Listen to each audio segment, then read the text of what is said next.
도종환 의원 모시겠습니다.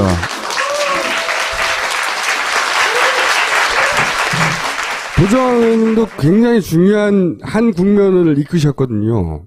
이 사태에서 뭐냐면 이 블랙리스트 요건이 말이죠. 지금 생각해보니까 엄청나게 큰 건이었어요. 그죠? 점점 더 커지고 있는데. 요건으로 특검에서는 이제 김기춘을 정조준하고 있는 거죠. 그렇죠. 그때는 그냥 이제 뭐 좌파 예술인이 몇 명 명단 이렇게 시작한 건데 가다가 보니까 이 블랙리스트를 처음에 최순실이 자기 사업 방해가 되는 사람 때문에 구상한 거, 그리고 김기춘은 공안 정보를 몰고 가기 위해서 구상한 거, 이 둘의 이해가 맞아서 블랙리스트까지 나오게 됐다. 여기까지 진도가 나왔거든요. 거기 진도가 나왔는데 결정적 역할을 하셨는지 모르겠네요. 자, 잠깐만 지켜볼게요.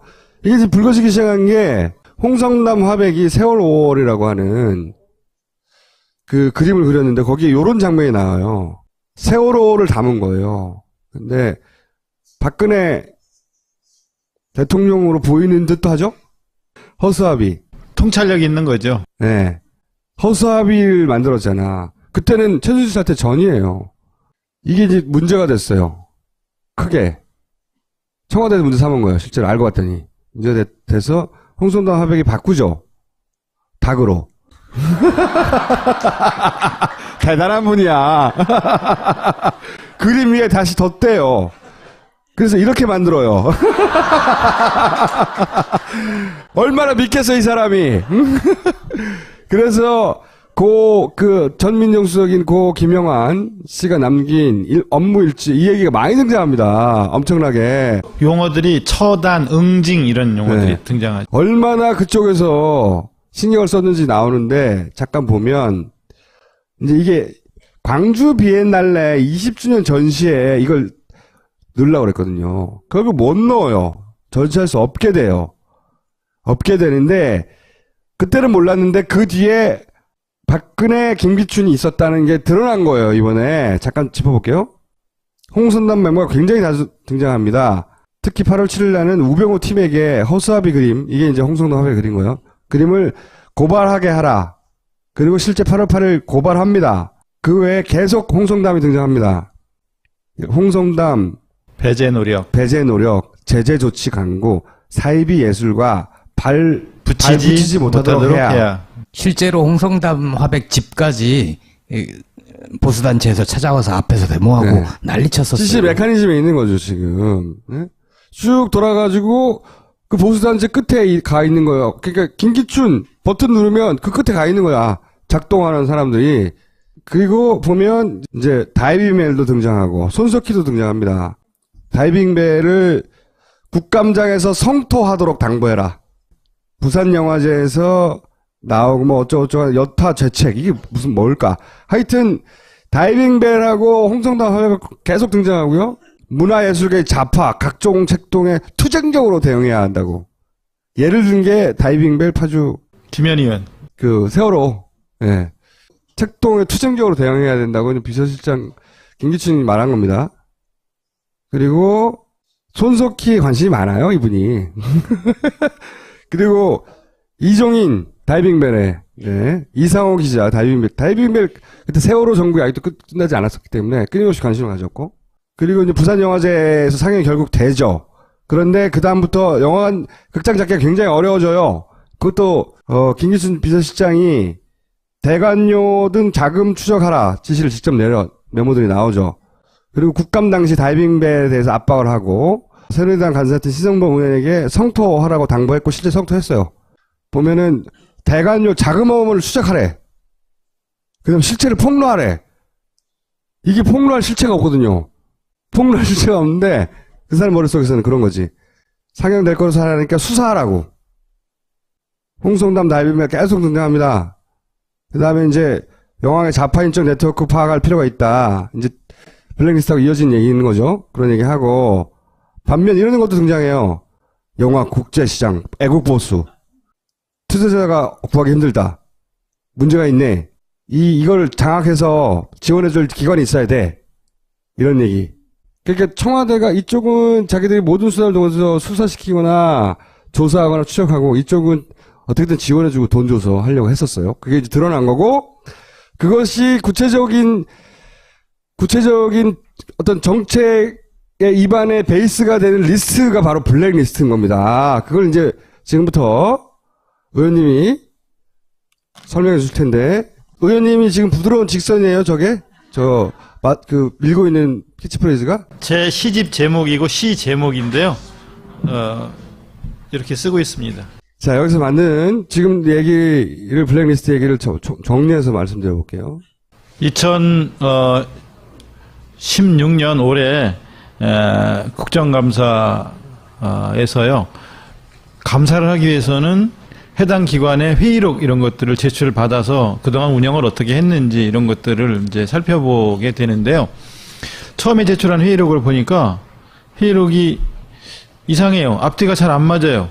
갑자기 저 사퇴하겠습니다 이런 도출 발언이 나오고 그래서 이상하다. 무슨 이유가 있었으니까 사퇴할 텐데 왜 이런 말이 툭 튀어나왔을까? 이상하다. 이거 원본 맞나? 싶어가지고 작년 국감인가요? 2015년 11월이라고 나오는데. 요거는 2015년이요. 예, 예. 네. 15년 회의록이 2015년 회의록. 회의록은 예. 국감은 올해 국감. 예. 그래서 이제 회의록 원본 맞냐 그랬더니 맞다 그래서 아무래도 아닌 것 같아요. 이게 원본 아닌 느낌이 들어서 원본을 갖고 있을 만한 사람을 접촉을 해서 이걸 보여주면서 원본 맞는지를 확인해 봤어요. 그랬더니 한 여러 군데 편집한 그 편집본이다. 나중에 확인해 보니까 45페이지 회의록 중에 14페이지 분량을 삭제 편집한 거예요.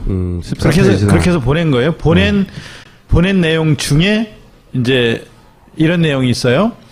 그러니까 문화예술위원회 위원이 심사위원을 추천해 주세요라고 얘기를 해서 심사위원을 추천했더니 안 받아진 거예요. 그래서 그 회의록에 이런 내용이 나오는 거예요. 대전에 있는 이영도 미술관 관장이셨는데 추천했는데 왜 안 받아졌냐 그랬더니 청와대에서 배제한다는 얘기로 빠졌습니다. 이렇게 얘기하는 거예요. 요걸 삭제하고 준 거죠, 근데. 네, 요런 식의 내용들 14페이지를 삭제한 채 저한테 준 거예요. 그랬더니 나중에 블랙리스트를 보니까 여기 바로 이영도 미술관 관장 이분을 심사위원으로 추천했는데 안 된 거예요. 안 됐다는 게 회의록에 나오는데 여기 지금 이 블랙리스트에 보면은 동백님 사건에 연루된 이영도 작가를 위한 재단 운영을 했기 때문에 배제했다라고 하는 게 저 사유가 이렇게 나와 있는 거예요. 동백님 사건은 다 무죄 나오지 않았나요? 재심에서? 그렇죠. 이미 저게 또 1967년에 있었던 사건이고 저기에 이제 윤희상이라든가 이영로 화백이라든가 또는 천상병 선생 같은 경우 고문당해서 거의 폐인으로 살다시피 하면서 생활을 마쳤는데 67년 사건을 이유로 배제하는 거예요. 김기춘 적이죠, 굉장히. 예. 그러니까 세상은 좌우로만 돼 있는 것이 아니라 전후도 있고 상하도 있고 동서남북도 있고 세상은 다양한데 그 넓은 공간을 좌우로만 나눠서 너 좌야 우야 그럼 너는 악이네 이렇게만 바라보면서 징계하라 뭐 배척하라 응징하라 처단하라 이렇게 심지어는 무죄 난 사건인데 네 이렇게 이제 나라를 운영해 온 거죠. 또 한번 넘겨보세요. 이런 것도 있더라고요. 도당한가 적시한다. 아, 그럴만했네. 네? 블랙리스트에 아니 이건 문학재거든요. 문학재. 저 충북 보은 조그만 군 단위에서 문학재를 18년 동안 해왔는데요. 제18회 오장화 문학재 학술 세미나 요거 지원한 걸 발견하고 지원하지 말라. 이유는 도정환과 함께 정치활동을 적극 참여한 거. 이건 문학활동이거든요. 정치활동이 아니라 문학활동이에요. 넘겨봐 주세요. 이런 거예요. 이런 세미나에 지원한 걸 발견하고 아니 도정환이 뭐 이런 거 행사를 한단 말이야? 이건 정치활동이야. 이렇게 해서 이제 지원을 못하게 했던 건데 이런 행사를 한 거예요. 그냥 백일장, 시 그림 그리기 대회, 신앙송 대회, 문학 강연. 위험하고 정치적이야. 신랑성 너무 위험해. 그림도 그리고. 응?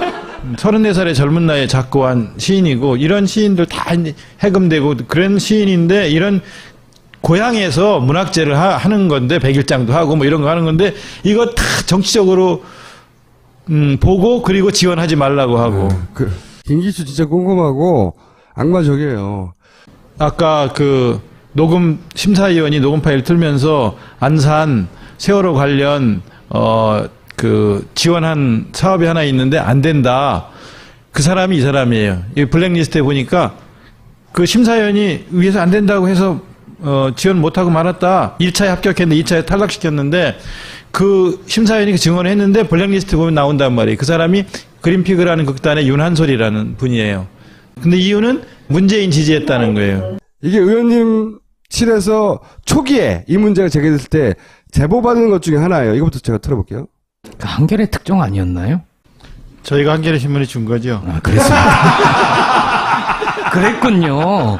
네. 이미 심사할 때 그거는 빼고서 다른 작품 가지고 2차를 해줬으면 좋겠다. 그거 뺀 나머지 갖고 이렇게 됐던 거고, 그때 얘기했던 게 세월호였고 윤한솔이었고, 예.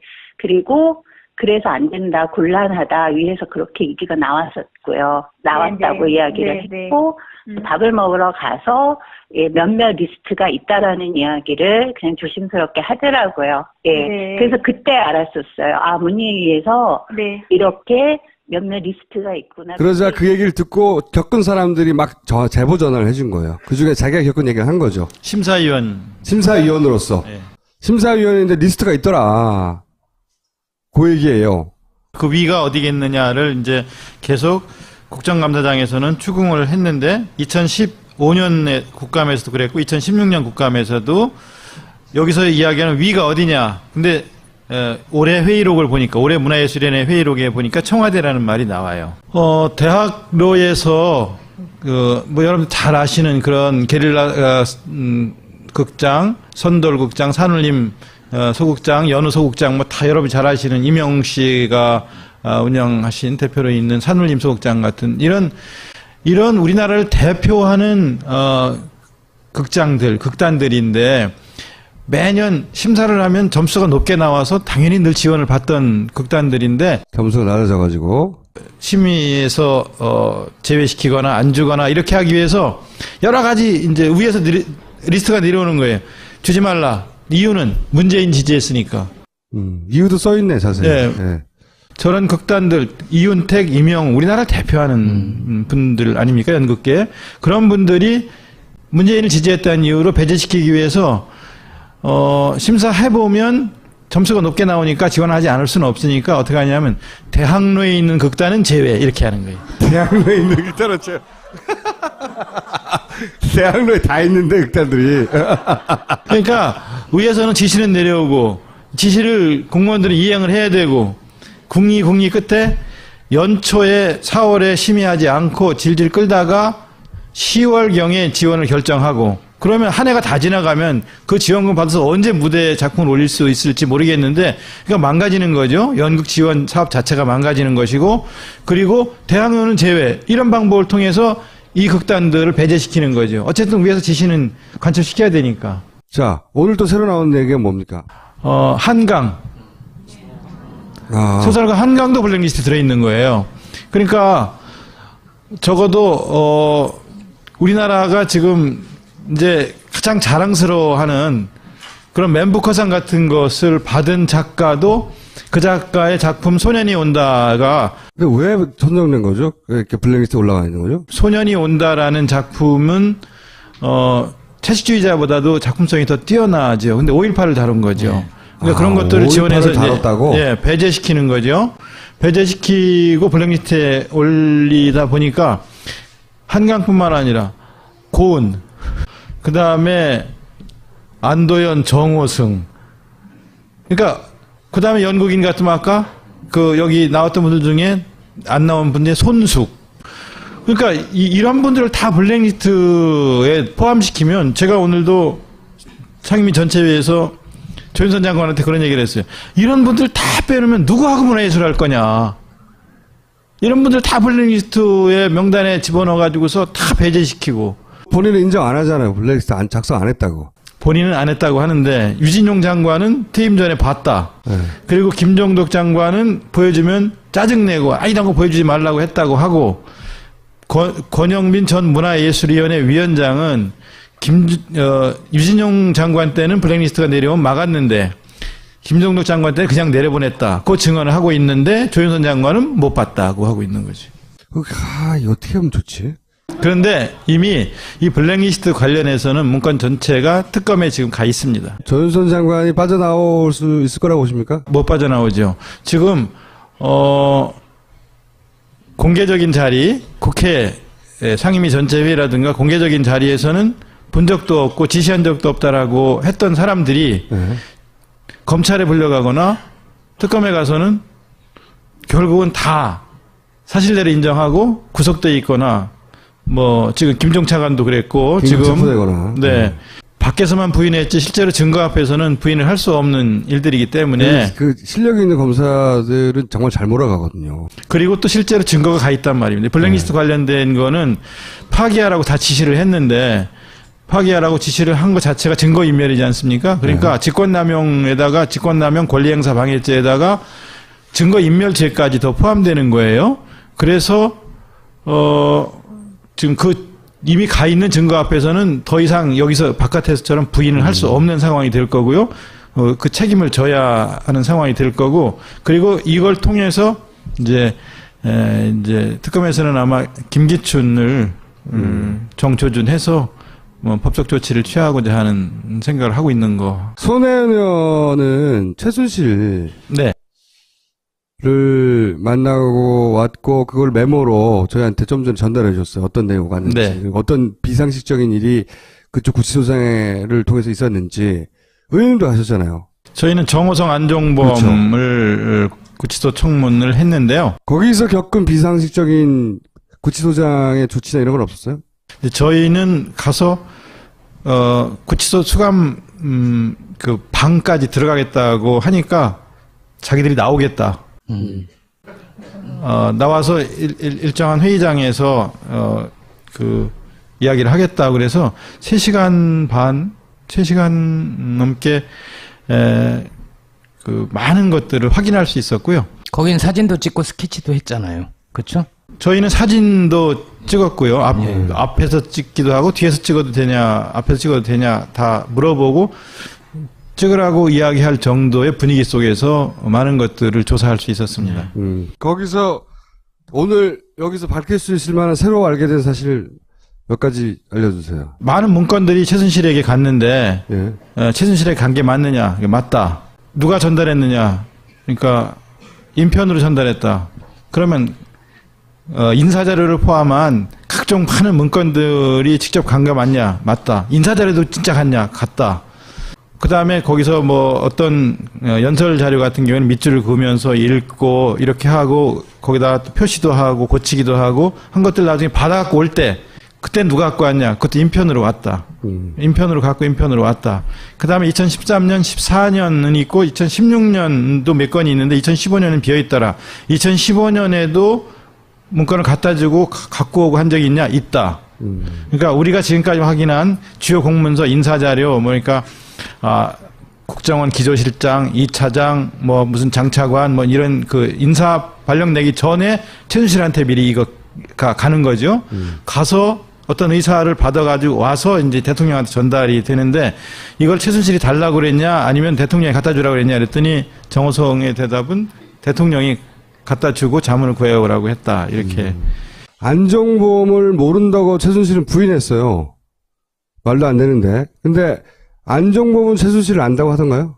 존재는 알았지만 실체는 잘 몰랐다. 이 정도까지인지는 잘 몰랐다. 그 부분은 서로 부인하는구나. 아니 대통령이 모를 수도 있어요. 요렇게 연락을 했을 수가 있어요. 최순실은 박근혜는 안종범. 네. 근데 거꾸로도 이렇게. 안종범은 직접 K스포츠 재단에 전화해요. 그러니까 모른다는 게 말이 안 되는 것 같은데. 실체를 제가 쭉 얘기했어요. 그러니까 말하자면 이렇게 해서 KD 코퍼레이션에 흡착기를 납품하게 해서 11억 납품하게 한 다음에 네. 샤넬 핸드백 1,100만 원짜리 받고 그다음에 현찰 2천만 원 받고 그다음에 또 2천만 원 받고 대통령 외국 나갈 때 동행하게 해주고 네. 이런 사실. 그다음에 KT에 인사 관련 그렇죠. 해서 사람들 둘 심고 광고 담당 광고를 꽂아주고. 68억 따내고 또 현대 광고 62억 따내게 하고 이거 다 플레이그라운드를 통해서 이익을 취하게 하고 이익을 취했고 이것들을 당신은 그 중간중간에 심부름을 했는데 이렇게 해서 사익을 취했다는 걸 아느냐? 그 정도의 실체는 몰랐다고 대답을 한다는 거죠. 그렇게 해먹은 건 몰랐다. 존재는 알았지만. 얼토당토하는 조그마한 업체들을 계속 밀어주는데 스스로 몰랐다는 건 말이 안 되는데, 근데 어쨌든 최순실과의 관계는 일관되게 대부분 부인하려고 해요. 그 순간 대통령의 지시를 따른 게 아니라 이런 뇌물죄 정황 속에 들어가니까 그런 것 같아요, 아마도. 그죠? 그리고 실제로 이제 뭐 제3자 뇌물죄, 포괄적 뇌물죄가 적용될 수 있는 여러 근거들이 점점 이제 확보되는 거고 좁혀지는 거죠. 그리고 세월호 관련해서 당일날 2014년 4월 16일 날 네. 그날 대통령을 직접 가서 이런 관련 내용들을 서면 보고 말고 대면 보고를 직접 한 적이 있냐 이렇게 이제 이 관련해서 물었거든요. 그랬더니 우선 일정 얘기를 하면서 그 대통령의 일정이 그날은 비어 있었다. 일정은 자기가 짠다. 일정에 관해서는. 근데 앞뒤로 빽빽했는데 그날만 일정이 비어 있었다 하는 얘기를 하고요. 오전에 관저에 계속 있었다. 관대에 있었다고 말을 하는데 서면 보고는 계속 하면서 이 상황이 이렇게 위중할 텐데 달려가서 알리지 않았느냐 이렇게 이제 물었어요. 근데 점심 먹을 때까지도 자기들은 뭐 저는 구조됐다 뭐 이런 얘기를 들은 뒤에 이 정부가 참 잘하고 있어. 이름을 행정안전부에서 안전행정부로 바꾼 것도 참 잘한 일이야. 이러면서 앉아있다가 2시 후반부쯤 가서 이게 아니구나, 사태가 심각하다는 생각이 들어서 그때 관저로 달려갔다고 얘기를 해요. 관저로 달려가서 직접 전달했냐, 말을 했냐라고 물으니까 처음에는 했다고 그랬다가 나중에 봤냐 그랬더니 직접 했는지 인터폰으로 말을 했는지 지금 약간 명확하지 않다. 혼돈이 됩니다. 이렇게 대답을 해서 말을 좀 바꿨고요. 그리고 그 다음에 미용사는 직접 불렀냐 그랬더니 자기가 직접 오라고 지시했습니다. 이렇게 얘기를 해요. 그러니까 오전 부분은 역시 그냥 공백으로 남아있는 겁니다.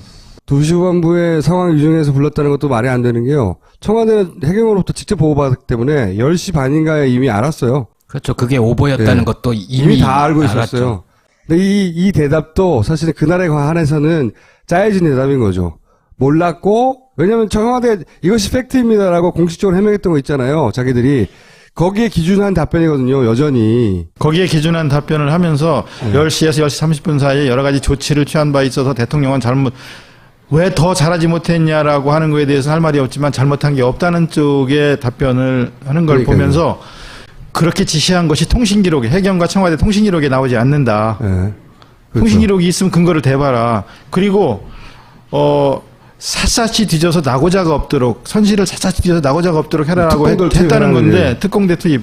그런데 그런 말도 없고. 그런 말 기록에. 자체도 생각해보세요. 말이 안 되는 게 다 찾고 난 뒤에 아직도 못 찾은 사람이 있으면 샅샅이 뒤져라 그러면 말이 되지만 300명이 넘는 사람들이 아직 못 나오고 있는 상황에서 샅샅이 뒤져서 다 낙오자가 없도록 해라라고 지시했다는 것 자체는 상황을 제대로 인식하지 못하고 있다는 거의 반증이기도 하고요. 말도 만들어낸 거예요, 나중에 다.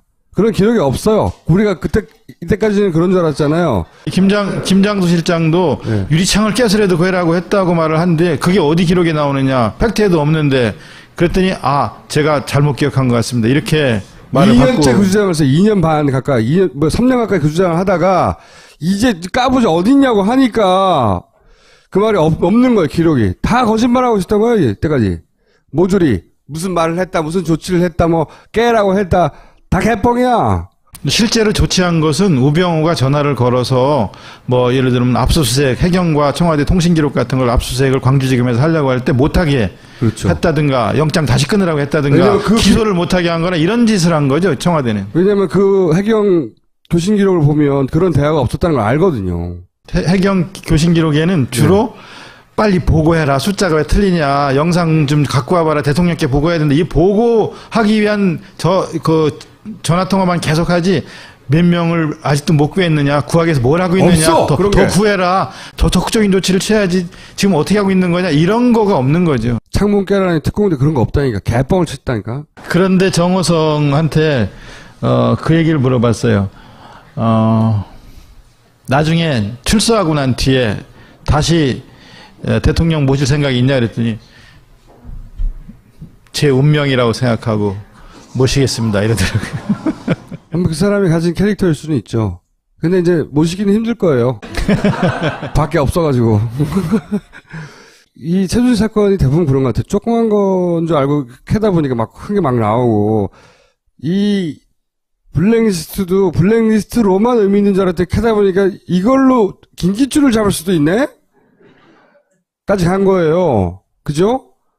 거기에 큰 역할을 한 본인이 그렇게 주장하는 도주환 의원님 박수 부탁드립니다. 고맙습니다.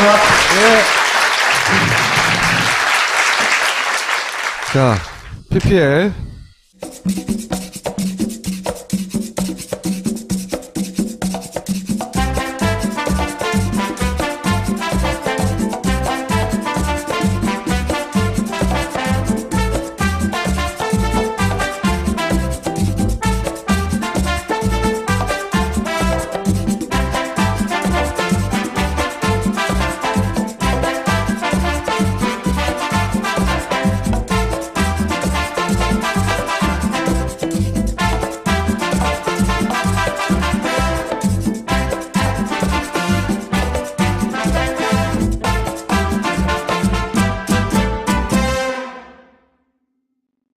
달기농장 유기농 토마토즙. 시중에 수많은 토마토즙이 있는데 딴지마켓 검증 기자들이 다 먹어본 다음에 선정한 제품이다. 가장 맛있었다는 증거가 아니겠느냐. 재배부터 시작해서 포장까지 정성을 다해서 만드는 달기농장 유기농 토마토즙. 네. 딴지마켓에서 맛보실 수 있습니다. 두 번째 거는 본황칠 이노큐인데요. 많이 들어보셨을 거예요. 수면욕, 잠을 잘 자게 해준다는데 아주 또 센스 있게 문구를 했네요. 누군가는 잘 자기 위해 우유 주사까지 불법적으로 맞는다고 하니, 그런데 이건 불법적이지 않고 잘 먹기만 하면 편안한 밤을 보낼 수 있답니다. 본황칠 이노큐, 제주 황칠나무로 정성껏 만든 식품입니다. 그 YTN 해직 사태 아시죠? 2008년에. 그리고 MBC 170일간 파업했고 거기에서 부당해고 당하신 분들도 있고, 지금 싸운 날짜로 보면 3000일입니다. 10년 가까이 되는 거죠. 해직 기자로 살아온 세 남자의 이야기를 다큐멘터리로 엮었습니다. 7년 그들이 없는 언론. 이따 게스트로 나오실 김진혁 감독이 한 거고요. 오늘 시청 소감을 남겨주시면 25쌍께 1월 3일 진행되는 시사회 티켓을 선물한다고 합니다. 또 하나 광고는 지난번에 나왔던 퇴진행동 박진 처장님인가요? 파파이스 덕분에 31일 행사가 적자가 아닌 상태에서 준비할 수 있게 됐다고 감사하다는 말을 전해달라고 하셨습니다. 9호 키워드가 조기 탄핵, 헌재는 답하라. 이거를 해시태그 붙여서 널리 퍼뜨려달라는 말씀도 전해주셨습니다. 16년 올해 국정감사에서요, 감사를 하기 위해서는 해당 기관의 회의록 이런 것들을 제출을 받아서 그동안 운영을 어떻게 했는지 이런 것들을 이제 살펴보게 되는데요. 처음에 제출한 회의록을 보니까 회의록이 이상해요. 앞뒤가 잘 안 맞아요. 갑자기 저 사퇴하겠습니다 이런 돌출 발언이 나오고, 그래서 이상하다. 무슨 이유가 있었으니까 사퇴할 텐데 왜 이런 말이 툭 튀어나왔을까? 이상하다. 이거 원본 맞나 싶어가지고. 작년 국감인가요? 2015년 11월이라고 나오는데. 요거는 2015년이요? 예, 예. 네. 15년 회의록이 2015년 회의록. 회의록은 예. 국감은 올해 국감. 예. 그래서 이제 회의록 원본 맞냐 그랬더니 맞다 그래서 아무래도 아닌 것 같아요. 이게 원본 아닌 느낌이 들어서 원본을 갖고 있을 만한 사람을 접촉을 해서 이걸 보여주면서 원본 맞는지를 확인해 봤어요. 그랬더니 한 여러 군데 편집한 그 편집본이다. 나중에 확인해 보니까 45페이지 회의록 중에 14페이지 분량을 삭제 편집한 거예요. 그렇게 해서 보낸 거예요. 보낸 내용 중에 이제 이런 내용이 있어요. 그러니까 문화예술위원회 위원이 심사위원을 추천해 주세요라고 얘기를 해서 심사위원을 추천했더니 안 받아진 거예요. 그래서 그 회의록에 이런 내용이 나오는 거예요. 대전에 있는 이영도 미술관 관장이셨는데 추천했는데 왜 안 받아줬냐 그랬더니 청와대에서 배제한다는 얘기로 빠졌습니다. 이렇게 얘기하는 거예요. 요걸 삭제하고 준 거죠, 근데. 네, 요런 식의 내용들 14페이지를 삭제한 채 저한테 준 거예요. 그랬더니 나중에 블랙리스트를 보니까 여기 바로 이응노 미술관 전민정 수석인 고 김영환 씨가 남긴 업무 일지 이 얘기가 많이 등장합니다. 엄청나게. 용어들이 처단, 응징 이런 용어들이 네. 등장하죠. 얼마나 그쪽에서 신경을 썼는지 나오는데 잠깐 보면 이제 이게 광주 비엔날레 20주년 전시에 이걸 넣으려고 그랬거든요. 그걸 못 넣어요. 전시할 수 없게 돼요. 없게 되는데 그때는 몰랐는데 그 뒤에 박근혜, 김기춘이 있었다는 게 드러난 거예요. 이번에 잠깐 짚어볼게요. 홍선남 메모가 굉장히 자주 등장합니다. 특히 8월 7일 날은 우병우 팀에게 허수아비 그림, 이게 이제 홍선남 화백이 그린 거예요. 그림을 고발하게 하라. 그리고 실제 8월 8일 고발합니다. 그 외에 계속 홍성담이 등장합니다. 홍성담, 배제 노력, 제재 조치 강구, 사이비 예술과 발 붙이지 못하도록 해야. 실제로 홍성담 화백 집까지 보수단체에서 찾아와서 앞에서 데모하고 네. 난리쳤었어요. 지시 메커니즘에 있는 거죠, 지금. 네? 쭉 돌아가지고 그 보수단체 끝에 가 있는 거예요. 그러니까 김기춘 버튼 누르면 그 끝에 가 있는 거야. 작동하는 사람들이. 그리고 보면 이제 다이빙벨도 등장하고 손석희도 등장합니다. 다이빙벨을 국감장에서 성토하도록 당부해라. 부산영화제에서 나오고 뭐 어쩌고저쩌고 여타 죄책 이게 무슨 뭘까. 하여튼 다이빙벨하고 홍성담 화백이 계속 등장하고요. 문화예술계의 좌파 각종 책동에 투쟁적으로 대응해야 한다고. 예를 든 게 다이빙벨 파주 김현희 의원. 그 세월호 예. 책동에 투쟁적으로 대응해야 된다고 비서실장 김기춘이 말한 겁니다. 그리고 손석희에 관심이 많아요, 이분이. 관장 이분을 심사위원으로 추천했는데 안 된 거예요. 안 됐다는 게 회의록에 나오는데 여기 지금 이 블랙리스트에 보면은 동백님 사건에 연루된 이응노 작가를 위한 재단 운영을 했기 때문에 배제했다라고 하는 게 저 사유가 이렇게 나와 있는 거예요. 동백님 사건은 다 무죄 나오지 않았나요? 재심에서? 그렇죠. 이미 저게 또 1967년에 있었던 사건이고 저기에 이제 윤희상이라든가 예. 이응노 화백이라든가 또는 천상병 예. 선생 같은 경우 고문당해서 거의 폐인으로 살다시피 하면서 생을 마쳤는데 67년 사건을 예. 이유로 배제하는 거예요. 김기춘 적이죠, 굉장히. 예. 그러니까 세상은 좌우로만 돼 있는 것이 아니라 전후도 있고 상하도 있고 동서남북도 있고 세상은 다양한데 그 넓은 공간을 좌우로만 나눠서 너 좌야 우야 그럼 너는 악이네 이렇게만 바라보면서 징계하라 뭐 배척하라 응징하라 처단하라 이렇게 심지어는 무죄 난 사건인데. 네 이렇게 이제 나라를 운영해 온 거죠. 또 한번 넘겨보세요. 이런 것도 있더라고요. 도당한가 적시한다. 아, 그럴만했네. 네? 블랙리스트에 아니 이건 문학재거든요. 문학재. 저 충북 보은 조그만 군 단위에서 문학재를 18년 동안 해왔는데요. 제18회 오장환 문학재 학술 세미나 요거 지원한 걸 발견하고 지원하지 말라. 이유는 도정환과 함께 정치활동을 적극 참여한 거. 이건 문학활동이거든요. 정치활동이 아니라 문학활동이에요. 넘겨봐 주세요. 이런 거예요. 이런 세미나에 지원한 걸 발견하고 아니 도정환이 뭐 이런 거 행사를 한단 말이야? 이건 정치활동이야. 이렇게 해서 이제 지원을 못하게 했던 건데 이런 행사를 한 거예요. 그냥 100일장, 시 그림 그리기 대회, 신앙송 대회, 너무 문학 강연. 위험하네요. 위험하고 정치적이야. 신랑성 너무 위험해. 도정환 의원 모시겠습니다.